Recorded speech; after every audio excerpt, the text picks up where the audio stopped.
নমস্কার বন্ধুরা, আজকে আমি বানাবো চিকেন চাউমিন। তার জন্য আমি নিয়েছি 2 প্যাকেট চাউমিন আর নিয়েছি 500 গ্রাম চিকেন। ভালো করে ছোট ছোট করে কেটে নিয়েছি।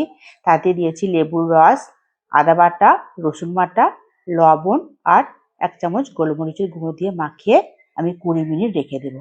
আর কিছু সবজি নিয়ে নিয়েছি, বরবটি, গাজর, ক্যাপসিকাম। গাজরগুলো এরকম করে সরু করে কেটে নিয়েছি। আর নিয়েছি আলুগুলো এরকম করে সরু করে কেটে ভাপাতে দিয়েছি। এবার আমি চাউমিনটাকে সেদ্ধ করে নেব। তারপর আমি আলু আর বরবটি ভাপিয়ে নিয়ে জল ঝরাতে দিয়েছি। চাউমিনের মধ্যে সামান্য দিয়ে দেব সাদা তেল, যাতে চাউমিনটা জড়িয়ে না যায়। এবার একটা বাটিতে আমি 4টে ডিম নিয়ে নিয়েছি।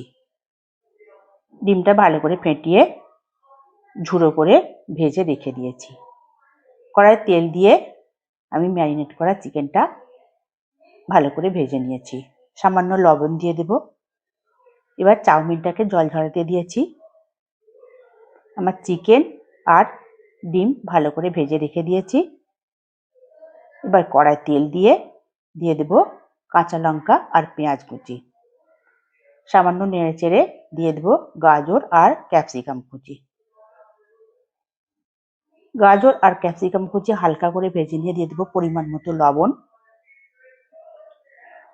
এরপর দিয়ে দেবো সিদ্ধ করে রাখা আলু আর বরবটি। ভালো করে নেড়ে চেড়ে দিয়ে দেবো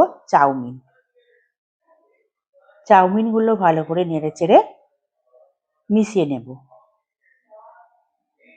তারপর দিয়ে দেব ভেজে রাখা চিকেনগুলো। তারপর দিয়ে দেব ভেজে রাখা ডিম। এগুলো চাউমিনের সঙ্গে ভালো করে মিশিয়ে নেব। বন্ধুরা, আপনারা আপনাদের বাড়িতে এরকম করে চিকেন চাউমিন বানাবেন আর কেমন হয়েছে আমাকে জানাবেন। ভালো করে মিশিয়ে নেওয়ার পর আমি দিয়ে দেব সয়া সস। চাউমিনের সঙ্গে ভালো করে মিশিয়ে নেব। মিশিয়ে নেওয়ার পর দিয়ে দেব 2 চামচ গোলমরিচের গুঁড়ো। এবার আমার চিকেন চাউমিন একেবারে রেডি। আমার এই রেসিপি যদি ভালো লেগে থাকে আমার চ্যানেলটা সাবস্ক্রাইব করে আপনারা পাশে থাকবেন। ধন্যবাদ।